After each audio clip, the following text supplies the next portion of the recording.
Acesta este un disclaimer despre care țin neapărat să vă aduc aminte la fiecare parte a videoului despre povestea mea. Povestea despre lupta cu cancerul de sân triplu negativ. Tocmai pentru că este extrem de important pentru mine ca voi toți să înțelegeți și să interpretați corect informațiile și să nu permiteți ca tot ceea ce vă expun eu aici să vă afecteze într-un mod negativ viața. Din acest motiv vă rog să-l urmăriți până la final, iar toți cei care deja au făcut-o și l-au înțeles pot să treacă mai departe spre a viziona videoul propriu-zis. De asemenea, este foarte important pentru mine ca voi toți să înțelegeți că chiar dacă aceasta este o experiență 100% reală, ea nu este neapărat și un exemplu de urmat, pentru că nu există o rețetă a succesului general valabilă. Cu toții suntem foarte și foarte diferiți și este important ca orice situație din viața noastră de zi cu zi să fie abordată exact din această perspectivă. Vreau să țineți cont de faptul că orice terapie și tratament care au fost efectuate au fost foarte și foarte bine documentate. S-a efectuat de fiecare dată o evaluare și o monitorizare detaliată și constantă a stării mele de sănătate, atât înainte cât și pe tot parcursul implementării acestora. Am făcut de asemenea o pregătire atât fizică cât și psihică pentru a nu produce mai mult stres organismului meu și a nu-i aduce mai multe daune decât beneficii. Vreau să înțelegeți că chiar și tratamentele naturale pot fi toxice dacă sunt efectuate necorespunzător. Din acest motiv vă recomand ca de fiecare dată să cereți sfatul unui profesionist în domeniu. Pe parcursul acestor 5 ani am studiat foarte mult organismul uman și chiar și dincolo de acesta, dar țin să vă menționez că nu sunt medic și nici nu am studii medicale. Pe de altă parte, sunt licențiată în economie și absolventa masterului de gestiune a afacerilor financiar-bancare interne și internaționale și licențiată în psihologie și absolventa masterului de psihologie clinică, hipnoză și terapii de scurtă durată, dar nu mă declar a fi psiholog pentru că nu sunt înscrisă la Colegiul Psihologilor din România, pentru că am ales o altă cale. Din toată pasiunea mea pentru tot ce este sănătos pe acest pământ, am ales să mă certific internațional ca și nutriționist holistic și lifestyle coach. Vă mulțumesc!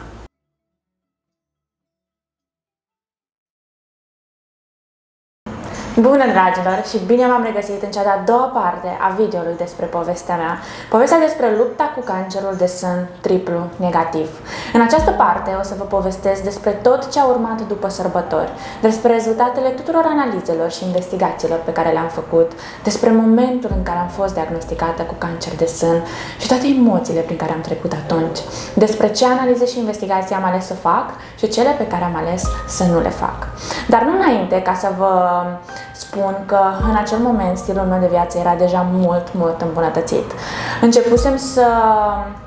consum deja doar alimente de origine 100% vegetale, integrale și neprocesate și deja aniversam un an de abstinență de la zahăr. Imediat cum au trecut sărbătorile de iarnă, am sunat ca să mă programez pentru prima ecografie de sân din acel an și am efectuat-o pe 5 ianuarie 2017.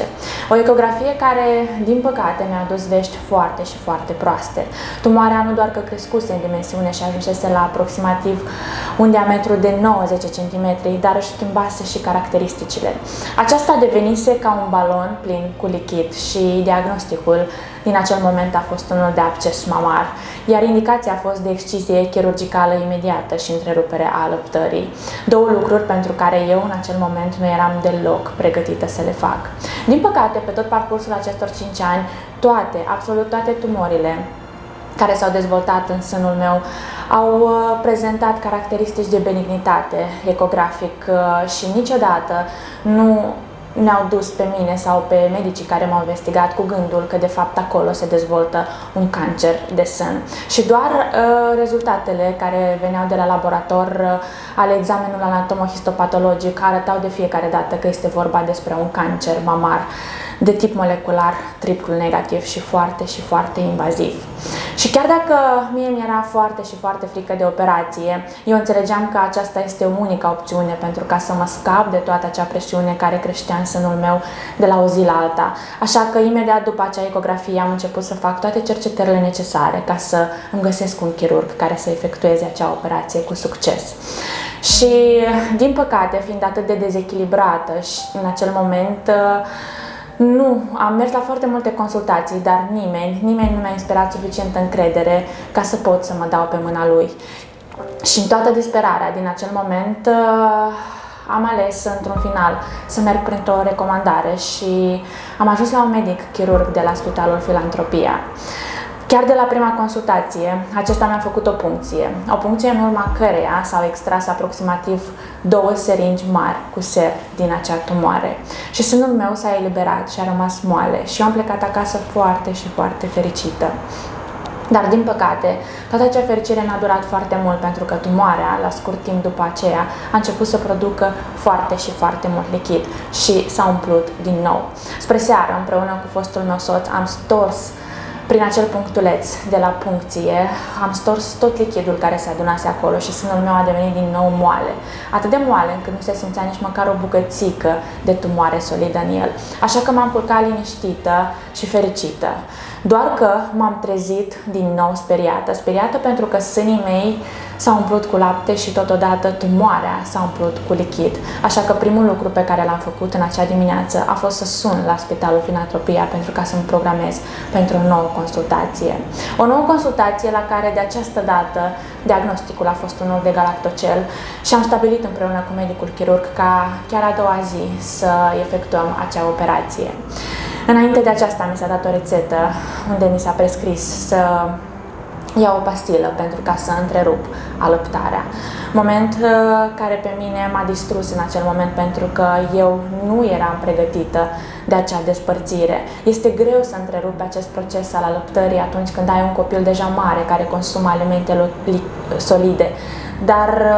atunci când ai un bebeluș de doar 3 luni și jumătate, alăptat exclusiv la sân, pentru care laptele tău reprezintă și mâncarea, și apa, și alinarea, este de 1000 de ori mai greu. M-a durut foarte mult și cu lacrimi în ochi și cu toată durerea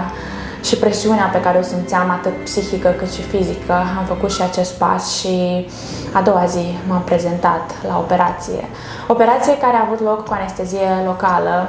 dar am fost puțin sedată înainte. Cu toate acestea, eu am simțit momentul în care s-a făcut acea incizie deasupra mamelonului ca o zgârietură. Din păcate, atunci când m-am dus la acea operație, eu am crezut că chirurgul o să-mi excizeze întreaga tumoare, dar de fapt ideea lui a fost cu totul alta. El s-a gândit că o să creeze un canal de la tumoarea care se afla sus deasupra sânului meu, undeva la 7 cm distanță de incizia pe care o efectuase el în jurul mamelonului și că prin acel canal tot acel lichid se va drena și de la o zi la alta tumoarea va produce din ce în ce mai puțin lichid și tot acel țesut tumoral se va restrânge într-un nodul mult mai mic și după se va putea efectua o altă operație de o anvergură mult mai mică. Din păcate, oricât de bună nu părea ideea lui în acel moment, despre care eu nu am știut înainte de operație, rezultatele de după au arătat că a greșit enorm. Greșise atât de mult pentru că nici măcar nu s-a gândit să ia o mică probă din acele celule tumorale care se dezvoltau în sânul meu ca să vadă de ce tip sunt acestea. De asemenea, după operație nu s-a gândit să-mi pună un dren ca să-mi ușureze tot acel chin prin care treceam și mi-a pus un tifon prin tot acel canal pe care îl crease el și mi-a dat o aleză, adică o bucată de material pe care mi-a spus să o țin acolo, pe sânul meu, cu mâna. Respectiv așa am fost lăsată după operație și am făcut temperatură și am simțit toate durerile posibile și am fost lăsată să curgă sânge din sânul meu într-o cantitate atât de mare și tot acel ser, încât pur și simplu și aleza și sutienul și hainele și mâinile mele erau pline de sânge și ser. La scurt timp după operație s-au schimbat turele și a venit noul medic de gardă care s-a speriat de situația și de felul în care arătam eu în acel moment și mi-a spus că riscul ca să mă infectez este unul foarte și foarte mare, dar din păcate nimic nu s-a schimbat. Pur și simplu mi s-a aruncat sutienul și aleza plină de sânge și mi s-a dat alta și mi s-a spus să o țin acolo. Și așa am fost lăsată toată noaptea. M-am trezit, de fapt nici nu am dormit în acea noapte, dar înspre dimineață nu știam cum să fug de acolo, să fug cât mai departe de acel coșmar. Pansamentul a fost extrem de dureros pentru că mi s-a extras pe viu tot acel tifon de acolo și mi s-a pus altul. Și așa am fost trimis acasă și cu nerăbdare așteptam să ajung ca să schimb acel mediu nociv. Și din nou am fost dezamăgită de calitatea și atitudinea medicilor din spitalele de stat din România. După operație, timp de 4 săptămâni, m-am prezentat la fiecare 3-4 zile la acest medic chirurg pentru ca el, cu o foarfecă chirurgicală, să îmi taie din nou tot acel canal al cărui țesut se refăcea complet și nu permitea ca tot acel lichid pe care tumoarea îl producea să se scurgă prin incizia pe care el o crease. Și de fiecare dată acea tăitură se simțea atât de dureros în carne vie, fără nici măcar o anestezie, și simțeam ca un cranț, ca și cum ai tăia într-o bucată groasă de material. Durerea mi-ajungea până în creier și aveam nevoie după de câteva ore ca să mă resetez, ca să-mi treacă acel tremur, ca să mă simt din nou om normal. Și nu venea să cred, prin toate chinurile prin care mă trecea el, și sunt sigură că puteam să-l acuz de malpraxis, dar pur și simplu în acel moment eram atât de derutată, atât de disperată și atât de plină de tot felul de resentimente, încât pur și simplu nu știam ce să fac și cum să fac. Și la presiunea familiei, care de mult m-a atenționat că nu fac bine ce fac și că ar trebui să-mi schimb medicul chirurg, am realizat și eu într-un final, târziu ce-i drept, că trebuie să fac asta, doar că de această dată aveam foarte și foarte puțin timp, pentru că, cum am spus, la fiecare 3-4 zile acel țesut se refăcea complet și lichidul din tumoare nu mai avea pe unde să se scurgă, așa că eu aveam foarte și foarte puțin timp la dispoziție ca să-mi găsesc un nou chirurg. Și pentru că, probabil ca și mulți dintre voi, în acel moment aveam o mare și o mare încredere în medici, și atunci mi-am învățat de altfel prima lecție. Și anume aceasta, că este absolut greșit să te lași orbește cu toată încrederea pe mâinile cuiva, în speranța că el o să facă lucrurile foarte și foarte bine și că el știe mai bine pentru tine ce este să se întâmple. Practic,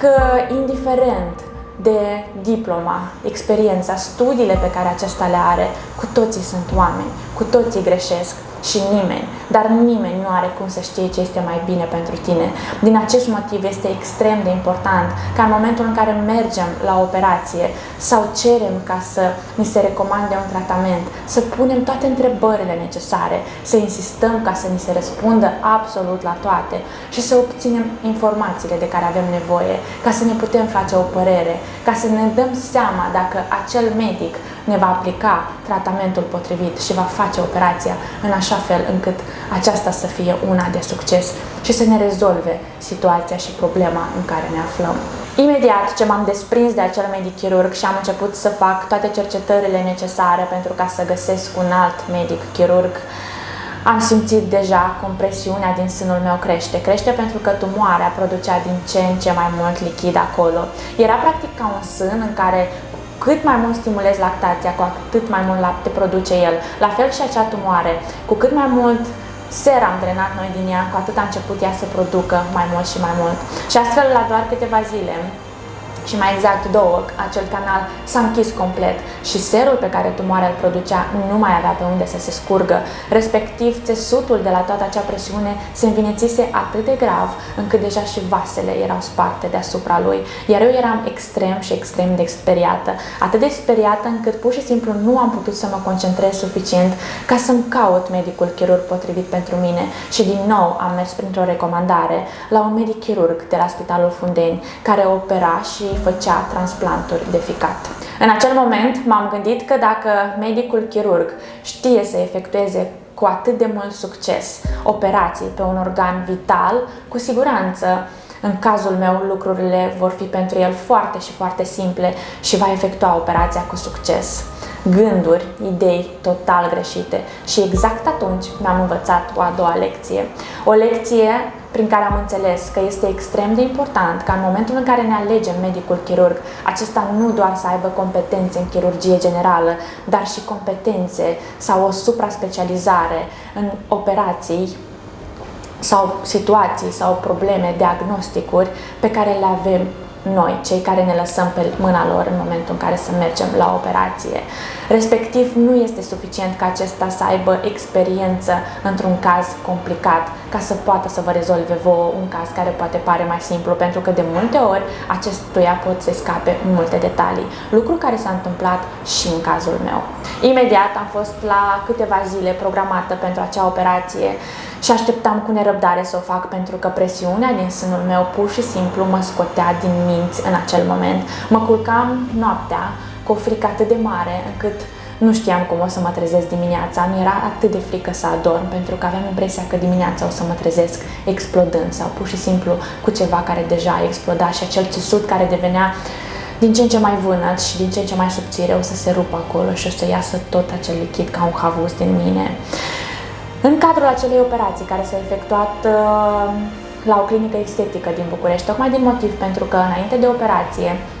nu se știa dacă o să se efectueze o mastectomie sau doar o sectorectomie, adică o excizie a tumorii cu margini de rezecție sănătoase, s-a constatat că acele celule de acolo sunt benigne și nici într-un caz maligne. De altfel, înainte de operație făcusem din nou o ecografie care a constatat de această dată că tumoarea crescuse din nou în diametru și avea aproximativ 12 cm și din nou revenisem la diagnosticul de tumoare Phyllodes. După operație m-am trezit fără ca să mai simt nici măcar cea mai mică durere. Nu simțeam nici măcar cea mai mică presiune în sânul meu. Nimic nu curgea din mine. Eram perfect curată, într-un mediu curat și toată lumea în jurul meu era atât de amabilă, atât de zâmbitoare și mi ofereau toată îngrijirea de care aveam nevoie. Și din nou, cu durere am constatat diferența dintre calitatea serviciilor din mediul privat și cel de la stat. Și mi-a părut atât de rău în acel moment și îmi pare în continuare că nu toată lumea își poate permite să-și plătească consultațiile, operațiile și tratamentele la o clinică privată. A doua zi după operație mi s-a efectuat pansamentul, momentul în care eu am fost pusă față în față cu cicatricea care a rămas în urma acelei operații în care mi s-a excizat tumoarea cu 5 cm pătrați de piele. Și chiar dacă acea operație nu-mi deformase sânul, pentru că cicatricea era cumva deasupra acestuia, ea era una foarte și foarte mare, care pe mine m-a speriat atât de mult încât am avut o reacție foarte și foarte urâtă. Nu știam cum să diger toate acele informații, nu știam cum să le accept și nu știam dacă vreodată o să se întâmple să le accept. Respectiv, după operație n-am fost nici măcar în stare să mă duc acasă la Marc. Am mers într-un local împreună cu fostul meu soț ca să-mi plâng tot amarul, ca să mă calmez și ca să încerc să-mi găsesc cât de cât echilibru, pentru că nu puteam să apar în acea stare acasă și să împrăștii toate acele emoții și stări negative în care mă aflam eu în acel moment. Recunosc că mi-a luat ceva timp mult ca să pot să o accept, ca să pot să trăiesc cu ea și poate datorită faptului că lucrurile au evoluat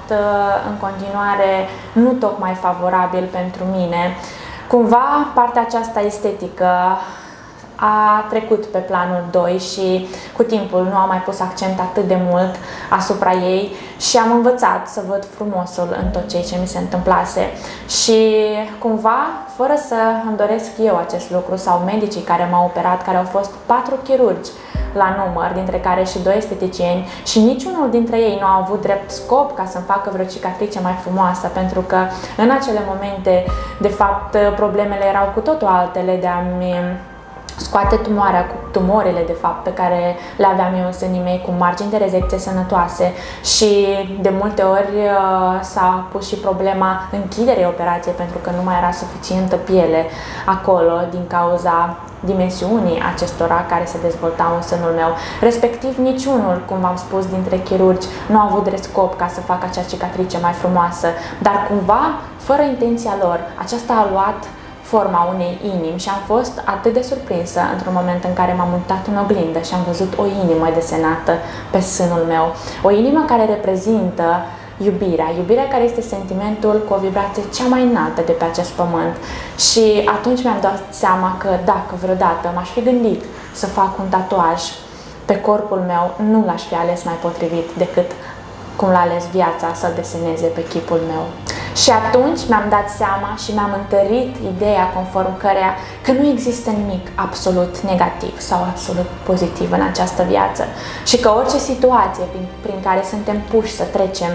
Oricât de sumbră nu ar fi aceasta, ea are și părți pozitive și părți frumoase și tot ce trebuie să facem este să nu mai privim orbește către ea și să le identificăm, să extragem toate lecțiile pe care aceasta încearcă să ne le dea și să ne le însușim și să le aplicăm diferit în viața noastră, astfel încât să ne bucurăm de toată frumusețea ei și de tot ce poate să ne ofere ea, pentru că viața este extrem de frumoasă și trebuie doar să învățăm să o trăim. Pentru că operația s-a efectuat foarte pe larg și s-a tăiat foarte mult țesut din sânul meu, mi s-a pus de această dată, după operație, un dren acolo. Un dren care de această dată nu avea scop să dreneze niciun fel de țer produs de vreo celulă malignă, dar un dren prin care să se dreneze lichidul pe care îl producea corpul meu pentru ca să refacă toate acele țesuturi. Și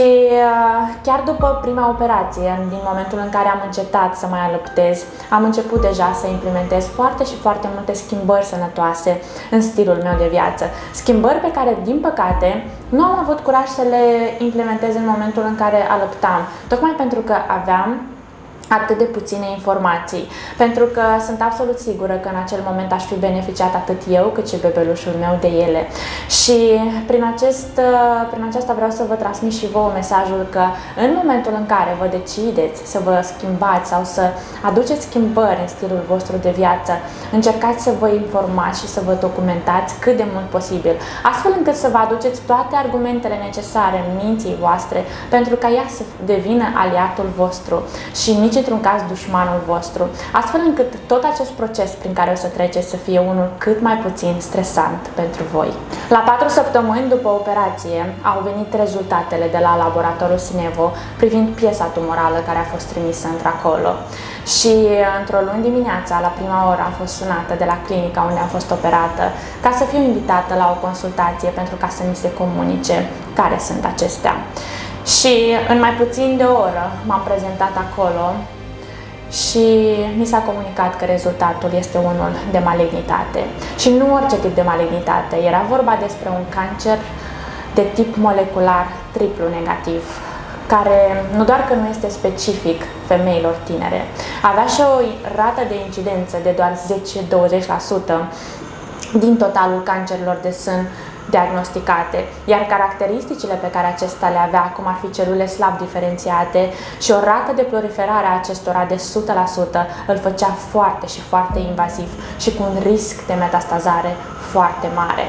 Și în acel moment m-am simțit o excepție din excepții și nu tocmai în cel mai bun sens al acestui cuvânt. Mai exact, concluzia acelui rezultat suna în felul următor: carcinom metaplastic cu diferențiere leiomiosarcomatoasă, cu grad histopatologic înalt G3, slab diferențiat și cu invazie limfatică puternică. Invazie vasculară absentă, iar partea bună a acestei concluzii era că ganglionul limfatic, care a fost prins în piesa tumorală excizată, nu prezenta stigmate neoplazice. Cu alte cuvinte, acolo nu au ajuns celule maligne ca să-l invadeze. Însă partea proastă a acesteia era faptul că tumoarea nu a fost excizată în totalitate cu margini de rezecție sănătoase, ceea ce înseamnă că în sânul meu, la intersecția acestea, cu mușchiul meu pectoral, au rămas acolo celule maligne, lucru care făceau ca o recidivă să fie foarte și foarte posibilă. Acest fapt m-a întristat atât de mult și m-a dezamăgit atât de tare și mi-a crescut în mine o frică de nedescris în acel moment și practic m-am simțit atât de dezamăgită de tot ce efectuasem, pentru că pur și simplu simțeam că nimic din ce s-a întâmplat nu a fost un succes și din nou eram pusă în fața unei situații pe care pur și simplu nu știam în acel moment cum să o gestionez. Am simțit în acel moment că m-am desprins de mine, nu mai simțeam și nu știam unde să-mi găsesc toate resursele necesare ca să pot să merg mai departe, ca să pot să gândesc, ca să pot să analizez, ca să pot să-mi caut toate informațiile necesare, ca să știu încotro să o iau. Cu toate acestea, la câteva ore după acea consultație am ajuns și la prima consultație la medicul oncolog, unde din start mi s-a spus să nu intru pe internet și să nu citesc despre acest tip de cancer, pentru că probabil din perspectiva medicului oncolog toate acele informații m-ar fi dărâmat și mai mult și mi-ar fi produs și mai mult rău. Târziu, pentru că în drum spre ea eu deja citisem despre acel tip de cancer și am înțeles că situația în care mă aflam eu era una foarte și foarte gravă. Pentru că eram foarte și foarte tânără în acel moment, împlinisem abia 28 de ani și aveam și un bebeluș de doar 5 luni, medicii s-au obținut de fiecare dată să vorbească despre pronostic sau despre șansele mele de supraviețuire. Cu toate acestea, de câteva ori mi s-a comunicat că șansele în cazul meu sunt foarte și foarte rezervate. De asemenea, în cadrul acelei consultații, mi s-a comunicat că din cauza faptului că tumoarea nu a fost excizată în totalitate cu margini de rezecție sănătoase, acea operație va fi considerată drept o biopsie. Și pentru că cancerul de tip triplu negativ nu are receptor pentru estrogen, progesteron și HER2, toate celelalte tratamente nu erau aplicabile în cazul meu. Respectiv, mi s-a prezentat protocolul standard de chimioterapie și radioterapie. Chimioterapia este un tratament sistemic care include întreg organismul uman, mai puțin creierul, pentru că acesta este protejat de o barieră care nu permite ca toate cele substanțe toxice să pătrundă direct într-acolo. Cu toate acestea, întreaga toxicitate pe care acest tratament o produce în corpul nostru creează atât de multe dezechilibre, încât indirect cumva afectează și creierul nostru. Iar radioterapia, care cumva era recomandată după încheierea ședințelor de chimioterapie în cazul meu, reprezintă un tratament local, țintit asupra tumorii și a țesutului din jurul acesteia, dar și acesta este unul foarte și foarte toxic, care poate să producă multe daune organismului uman. Și din aceste motive eu am refuzat în acel moment să accept toate acele tratamente, iar despre motivele care m-au determinat să fac acest lucru o să vă povestesc în continuare rând pe rând despre fiecare. Pentru că riscul de metastazare în cazul acestui tip de cancer atât de invaziv este unul foarte mare, cu afinitate deosebită către zona plămânilor și a structurii osoase. Mi s-a recomandat în cadrul acestei consultații să se efectueze un computer tomograf, prin care să vedem dacă nu cumva în restul corpului meu există vreo tumoare solidă sau vreun ganglion inflamat care să indice o metastază. Tumorile solide care se dezvoltă în corpul nostru nu doar că distrug țesutul sănătos din jurul acestora, dar ele de asemenea elimină și niște substanțe care au drept scop, unele dintre ele, să orbească sistemul nostru imunitar, iar altele sunt foarte și foarte toxice pentru corpul nostru și creează multe dezechilibre. Astfel încât au fost identificați niște marcări tumorali specifici fiecărui tip de cancer, care sunt determinați printr-o analiză de sânge. Și chiar dacă mi s-a comunicat de multe ori că aceștia nu pot fi, se poate întâmpla ca ei să nu fie foarte relevanți, în cazul meu, rezultatele lor au fost foarte și foarte relevante. Tocmai din motiv că de fiecare dată, după operație, când tumoarea era excizată din corpul meu și nu mai secreta niciun fel de substanță, aceștia scădeau considerabil și de fiecare dată când apărea o recidivă, ei începeau să crească. Și acest lucru eu îmi dădeam seama foarte bine, pentru că, mai ales în primul an, eu făceam ecografiile și analizele de sânge lună de lună și am putut să-mi dau seama cât de relevanți sunt semnele pe care aceștia mi le dădeau mie în cazul meu. Tot în cadrul acestui prim consult, am întrebat medicul oncolog dacă nu cumva mai sunt necesare și alte schimbări în stilul meu de viață, pe lângă tratamentele convenționale de chimioterapie și radioterapie, pe care ea tocmai mi le recomandase. Și răspunsul a fost evident că nu. Dar s-a menționat că poate ar trebui să evit carnea roșie, dar dacă am poftă de o tocăniță, pot să mă satisfac absolut fără nicio problemă. Despre alte obiceiuri nesănătoase, cum ar fi alcoolul, țigările sau zahărul, nici măcar nu s-a pomenit și am înțeles atunci că nu are rost să continui discuția în această direcție. Pentru că vedeam că chiar dacă medicul oncolog din fața mea are suficientă experiență în domeniul oncologiei, cunoștințele sale în domeniul nutriției și a stilului de viață sănătos și a felului în care acesta ne poate ajuta în astfel de situații sunt foarte și foarte limitate. Limitate pentru că, din păcate, la Facultatea de Medicină nu se pune atât de mult accent pe nutriție, pentru că și studiile care le sunt prezentate studenților de acolo sunt cumva susținute de către industria farmaceutică, care nu are niciun interes să facă acest lucru. Să afli că în corpul tău s-au dezvoltat niște celule canceroase atât de invazive nu este deloc ușor. Șocul pe care l-am simțit în momentul în care am aflat diagnosticul este unul de nedescris în cuvinte, pentru că niciodată nu te gândești că în cea mai frumoasă perioadă din viața ta, când tocmai ți-ai întemeiat o familie, când ai un bebeluș atât de mic, când îți începi o afacere, să fii lovită de un eveniment atât de negativ, cu o încărcătură emoțională atât de puternică. Șocul a fost mare nu doar pentru mine, dar și pentru cei din jurul meu, pentru că nici ei nu înțelegeau cum este posibil ca într-un organism atât de tânăr, atât de puternic și atât de sănătos, care păream să fiu eu, se putea dezvolta un cancer atât de invaziv. Eu mi-am răspuns la această întrebare și anume prin faptul că cu siguranță un alt tip de cancer nu se putea dezvolta în corpul meu și nu ar fi putut să treacă de bariera sistemului meu imunitar. Și pentru că exista un conflict acolo, ceva trebuia să se întâmple ca să mă trezească la viață, ca să mă facă să încep să-mi rezolv toate problemele din viața mea prin care treceam eu în acel moment și poate multe dintre ele pe care nici măcar nu le conștientizam. În acel moment simțeam cum dezamăgirea atinsese cote maxime, dezamăgirea de tot, dezamăgirea de mine și de tot ce era în jurul meu. Pur și simplu nu mai simțeam că dețin controlul asupra vieții mele, nu mă mai simțeam stăpână pe ea. Alunecasem și căzusem atât de jos încât mă simțeam atât de vulnerabilă și atât de slabă. Nu puteam nici măcar să gândesc, nici măcar să analizez în acel moment ce să fac, cum să fac și pe unde să o iau. Și pur și simplu,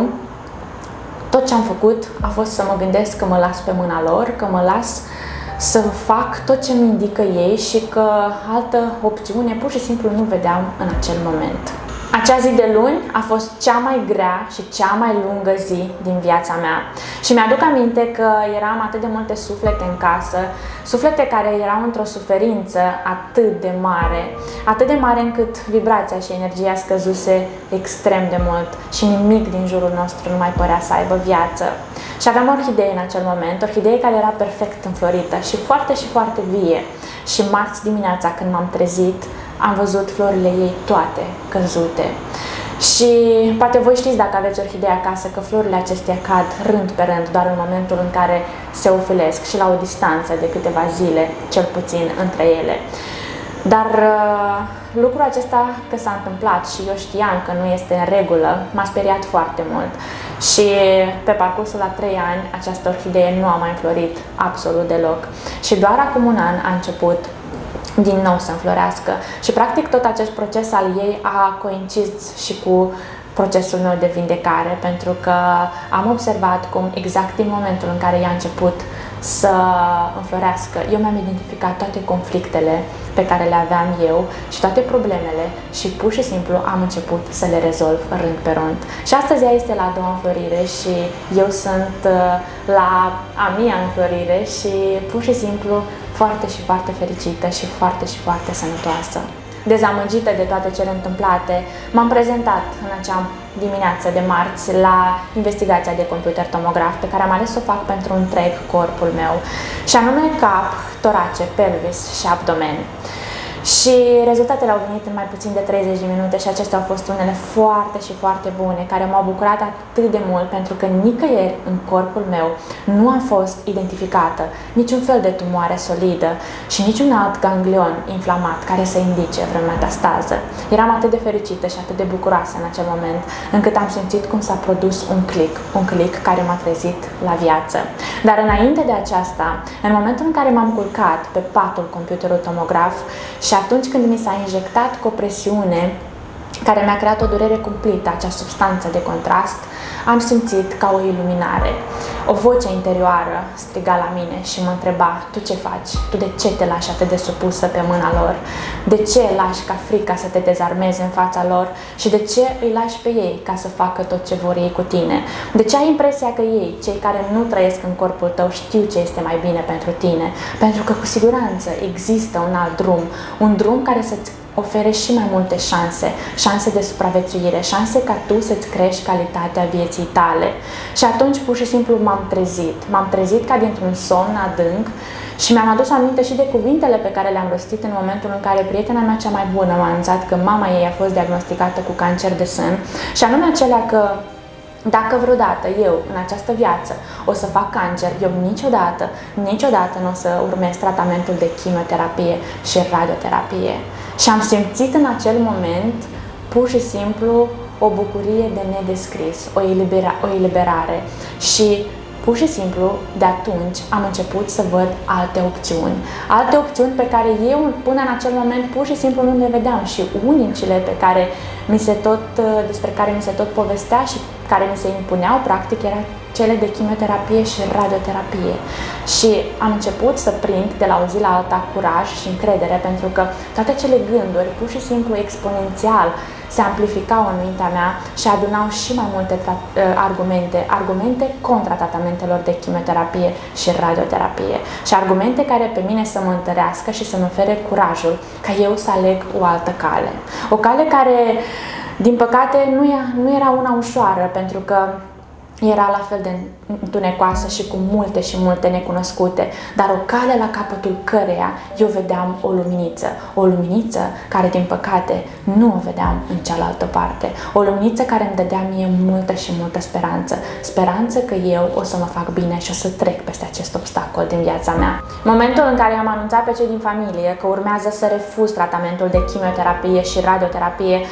a fost un al doilea șoc pentru ei și mi-au sugerat înspăimântați că îmi risc foarte mult viața și nu ar trebui să o fac pentru că sunt mamă și am un copil de doar 5 luni. Pe de altă parte, eu vedeam riscul major pentru mine ca fiind urmarea celor tratamente de chimioterapie și radioterapie, care le vedeam atât de toxice și destructive pentru mine. Și în cazul în care unul dintre efectele lor adverse s-ar fi produs, care sunt recidivele,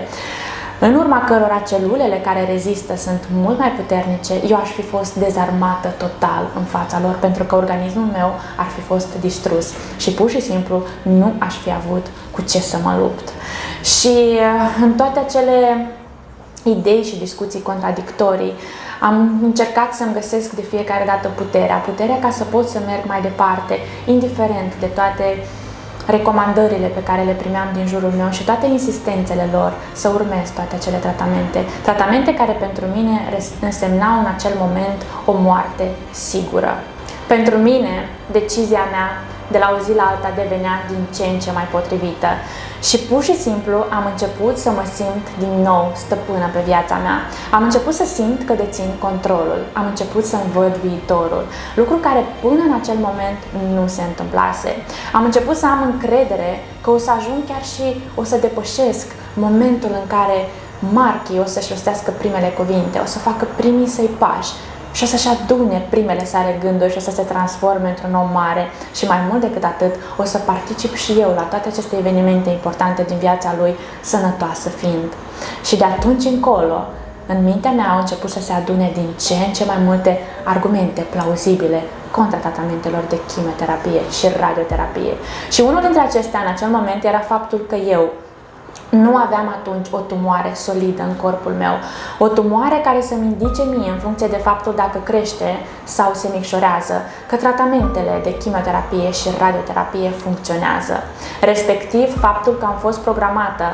doar câteva zile pentru prima ședință de chimioterapie, fără ca să mi se indice să fac niște analize de sânge, ca să vedem care este starea mea de sănătate în acel moment și în cazul în care aceasta se înrăutățește din cauza toxicității acelor tratamente, să vedem cum putem să o îmbunătățim și măcar să știm de unde am pornit. Dar în schimb, mi s-a recomandat să fac analiza genetică a genelor BRCA1 și BRCA2, care sunt gene supresoare a cancerului de sân și cel ovarian, pentru ca să se determine dacă nu cumva există mutații la nivelul acestora. Genetica, dragilor, este o știință fantastică care ne poate oferi foarte și foarte multe informații despre noi, despre corpul nostru și despre tot ce reprezentăm noi în această existență. Cu toate acestea, nu genele sunt cele care ne determină nouă viața, dar expresia lor la factorii de mediu. Cu alte cuvinte, prezența unei gene nu înseamnă că veți dezvolta boala respectivă și cu atât mai mult că veți muri de ea. Studiile arată că genele ne influențează viața în mai puțin de 10% și chiar sub 2%, așa că încercați să vă concentrați asupra celorlalți 98% din factori care cumva au determinat starea în care vă aflați sau boala cu care ați fost diagnosticată în acest moment. Și uite așa, dintr-un factor care părea absolut incontrolabil, care este moștenirea genetică, putem să-l transformăm într-unul ușor controlabil, pentru că toate acțiunile noastre, toate gândurile noastre de zi cu zi, relațiile în care ne aflăm, felul în care alegem să mâncăm și să ne comportăm și tot ce facem noi de zi cu zi ne influențează genele noastre și cumva determină răspunsul acestora. Răspunsul dacă o boală să se declanșeze sau nu. Așa că aveți grijă ce faceți și încercați să transformați orice vi se întâmplă în beneficiul vostru și nici într-un caz invers. Pentru că medicul oncolog mi-a explicat că rezultatele acestor analize genetice ne-ar fi ajutat pe noi cumva ca să îmblânzim partea a doua a tratamentului de chimioterapie, nu am văzut în acel moment sens ca să le fac și să cheltui atât de mulți bani pe ele, pentru că eu deja aveam în gând să refuz acel tratament de chimioterapie. Și aici vreau să deschid o paranteză și să vă atrag atenția asupra faptului că din cauza că în momentul în care o persoană este diagnosticată cu o boală atât de gravă și se află în pragul disperării și este gata să facă absolut orice, foarte mulți oameni și companii încearcă să beneficieze financiar de pe urma acestea și încerc să-i prezinte tot felul de analize, tratamente, medicamente, suplimente și așa mai departe, minune care să o ajute și cumva îi descriu că acestea ar avea niște efecte miraculoase, lucru de care și ei sunt conștienți că nu este adevărat. Așa că aveți grijă, dragilor, să nu cădeți prada acestora. Eu am fost de multe ori victima lor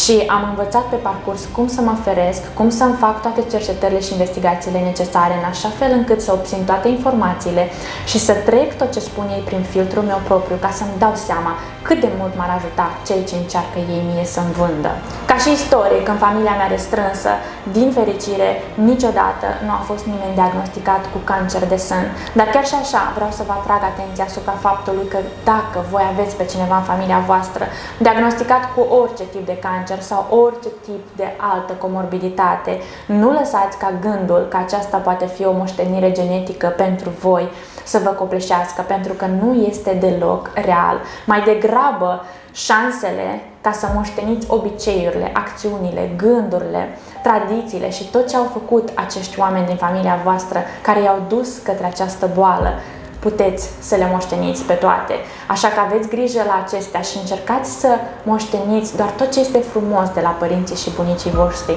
doar tot ce au făcut ei frumos în viață și tot ce le-a adus bucurie și fericire. Și nu vă lăsați prada acestor gânduri că gena care pe ei a determinat să dezvolte această boală vă poate determina și pe voi să faceți aceeași boală. Pentru că situația în care mă aflam era una extrem de gravă și foarte necunoscută pentru mine, am simțit nevoia unei a doua, a treia, chiar și a patra opinii până am ajuns și în Italia. Dar înainte de aceasta am ajuns la un al doilea consult oncologic la Spitalul Ilias din București. Și ajuns acolo, în toată acea agitație, miercuri dimineața, în aceeași săptămână în care am fost diagnosticată cu cancer de sân triplu negativ, am fost pur și simplu speriată de tot ce vedeam în jurul meu. Vedeam oameni atât de triști, atât de bolnavi, care nu aveau nicio sclipire în ochi și tenul cărora era atât de tern și palid și aveau majoritatea dintre ei privirea orientată în jos și umerii lăsați în semn de supunere. Și m-am uitat la ei și m-am gândit că eu nu vreau să ajung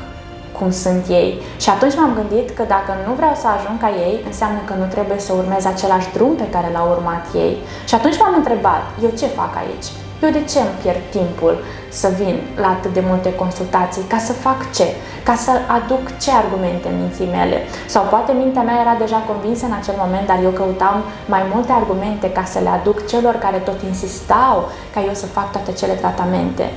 Și în toate acele gânduri, pe lângă mine a trecut tava celor internați acolo în secția de oncologie cu prânzul lor. Nu o să comentez despre ce era la felul 1 și 2, dar ceea ce mi-a tras mie în deosebe atenția a fost desertul lor. Desertul care era o bucată mare de pandișpan, plină cu pudră de zahăr deasupra. Și am fost șocată și atât de indignată în acel moment și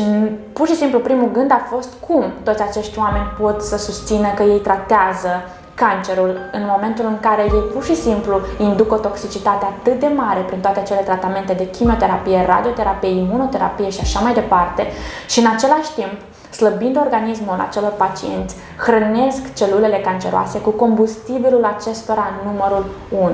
zahărul. Zahărul, dragilor, este inamicul vostru numărul 1 și dacă v-ați gândit vreodată să faceți o schimbare în stilul vostru de viață, începeți prin a elimina zahărul din alimentație. Și aici mă refer la zahăr nu doar din prăjituri și dulciuri și tot ce vi se pare dulce, dar și zahărul ascuns din produsele procesate pe care le găsiți în supermarket. 80-90% din pâinea din comerț conține zahăr sub diferite forme și euri de diferite tipuri, iar majoritatea dintre aceasta, pe care scrie că este pâine integrală, conține într-o proporție de peste 50-60% făină albă. Aveți grijă ce cumpărați și citiți de fiecare dată ingredientele produselor și nu vă lăsați păcăliți de cei ce scrie pe fața acestora. Încercați să înlocuiți zahărul cu alternative sănătoase, precum stevia, fructele deshidratate, chiar și mierea, dar nu abuzați de acestea pentru că și ele conțin un indice glicemic foarte și foarte ridicat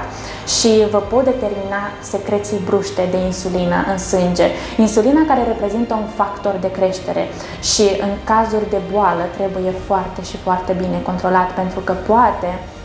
să determine creșterea și proliferarea celulelor maligne. Totodată, insulina vă crește și pofta de mâncare și poate nu odată ați sesizat că după ce ați mâncat ceva dulce, parcă ați mai mâncat și altceva după. Respectiv, încercați de fiecare dată să consumați carbohidrații cu cât mai multă fibră, pentru că fibra cumva determină o absorpție lentă a acestora în sânge și nu permite ca insulina să se secrete brusc și în cantități foarte mari.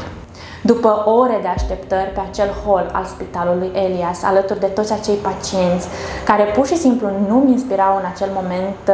viață și nu-mi creșteau speranța la viață, am intrat și eu la consultație. Acolo mi s-a recomandat în primul rând să fac analiza marcarilor tumorali specifici cancerului de sân și de asemenea o scintigrafie osoasă, care este o investigație foarte și foarte iradiantă, dar foarte specifică pentru a determina dacă nu cumva există leziuni sau modificări la nivelul structurii osoase. Am refuzat să o fac pentru că aveam încredere că sunt bine și mai mult decât atât, CT-ul meu nu a indicat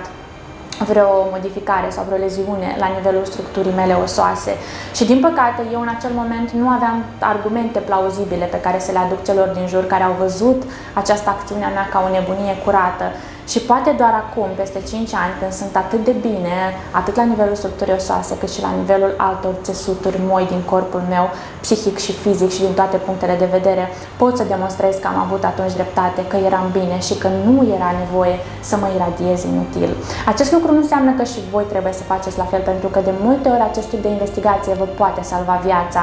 și poate trebuie să analizați mai mult și să treceți totul prin filtrul vostru propriu ca să vă dați seama dacă vă poate ajuta și dacă rezultatele acestea sunt sau nu relevante pentru voi. Așa că încercați de fiecare dată să vă informați cât mai mult și să analizați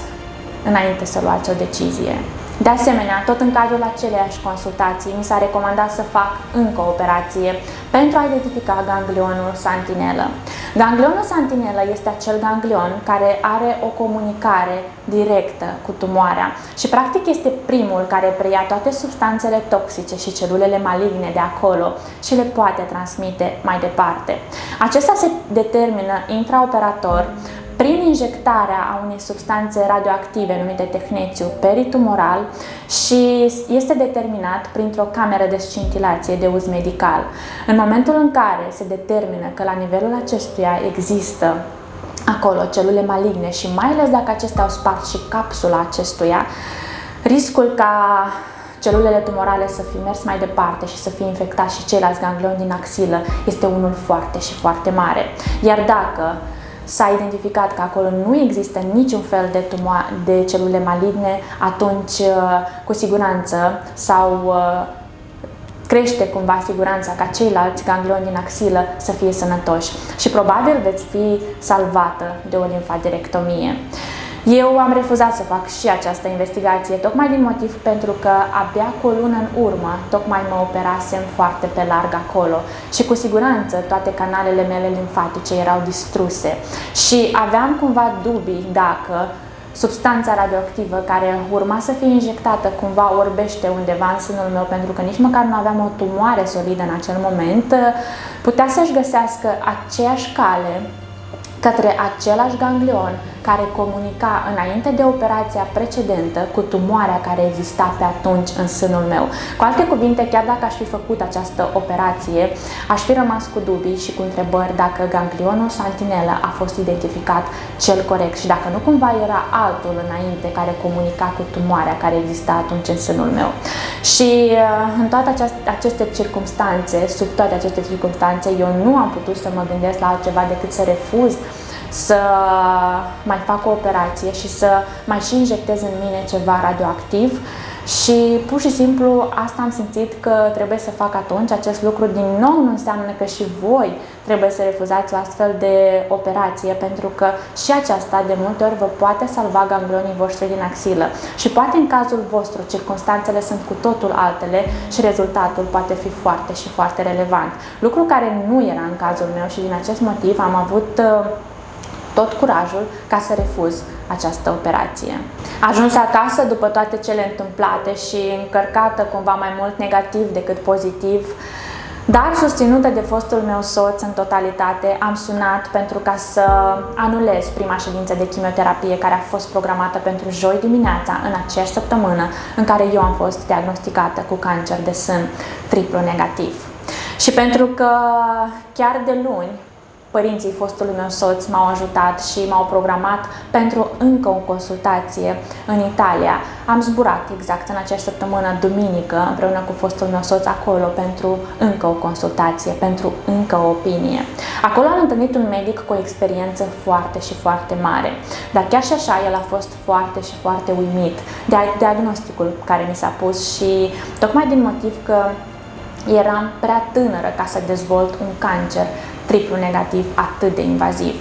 Și mi-a sugerat în acel moment să trimit piesa tumorală și în laboratorul lor din Italia pentru ca să vedem dacă rezultatul din România este unul corect. Eu niciodată n-am avut dubii că acesta ar fi fost greșit, dar pentru ca să înlătur dubiile pe care le aveau ceilalți, am făcut și acest lucru. Din păcate, rezultatul a fost același, exact același, cancer de sân triplu negativ. De asemenea, la aceeași consultație s-a insistat extrem de mult pe efectuarea scintigrafiei osoase, tocmai din motiv că cancerele, mai ales acestea atât de invazive, care se dezvoltă într-un corp tânăr, au o rată și un risc foarte, foarte mare de metastazare, cu o posibilitate mare ca aceasta să se întâmple către structura osoasă. Și indiferent de toate mesajele pe care le-am trimis atunci, eu am refuzat cu încredere să fac această investigație, pentru că, cum v-am spus și anterior, eu eram sigură că sunt foarte și foarte bine la nivelul structurii osoase și toate gândurile mele în acel moment erau concentrate cum să fac totul mai bine, cum să-mi întăresc sistemul meu imunitar în așa fel încât el să facă față la toate cele celule maligne care încă au rămas în corpul meu și nici într-un caz nu mă gândeam cum să mă iradiez mai mult sau să mă risc să introduc în mine alte substanțe care să-mi facă mai mult rău decât bine, mai ales că rezultatele mi se păreau atât de irelevante pentru mine în acel moment. Cumva toate acele acțiuni ale mele și toate gândurile mele și tot ce făceam eu în acel moment și spuneam era văzut ca un act de nebunie,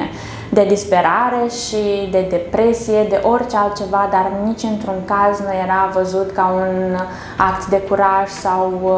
de ceva pozitiv, pentru că toți oamenii din jurul meu îl vedeau probabil ca și o jignire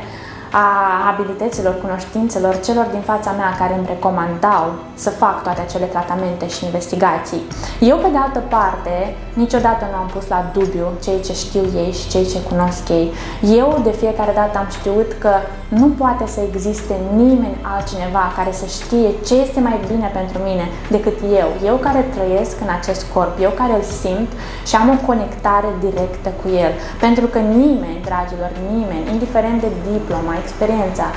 și toate aptitudinile și cunoștințele pe care le posedă, nu poate să știe ce este mai bine pentru voi. Da, ei vă pot recomanda, da, ei au foarte multă experiență, dar din păcate tratamentele sunt individuale pentru că suntem foarte și foarte diferiți și ceea ce a funcționat într-un caz nu înseamnă că va funcționa și în celălalt. Și din acest motiv este imperativ să fim foarte vigilenți, să putem să ne extragem informațiile corect și să putem să alegem corect în așa fel încât să putem să beneficiem de pe urma tuturor tratamentelor care ne sunt aplicate. Și poate din lipsă de experiență și de informație și necunoștință,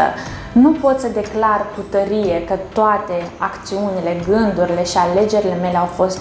cele mai potrivite, dar cu siguranță eu am avut încredere în ele și ele, una câte una, m-au dus către drumul pe care sunt și astăzi și unde sunt atât de bine. Și încrederea pe care începeam eu să o am atunci, din tot ce începusem să gândesc și să fac, se dezvolta de la o zi la alta atât de mult, încât ajuns în România, indiferent de presiunea celor din jurul meu, care tot insistau ca eu să urmez acele tratamente de chimioterapie și radioterapie, eu am început cu încredere și curaj să-mi construiesc noul meu drum. Drumul despre care vă spuneam că la capătul lui vedeam o luminiță care reprezenta salvarea mea din tot acel coșmar prin care treceam în acel moment. Despre tot ce a urmat, despre primul protocol și despre prima recidivă prin care am trecut, o să vă povestesc în următoarea parte. Vă mulțumesc nespus pentru toată răbdarea de care ați dat dovadă, pentru că m-ați urmărit până aici. Aveți grijă de voi și de cei din jurul vostru și nu uitați că sănătatea este cel mai de preț dar cu care ați venit pe acest pământ, așa că păstrați-l.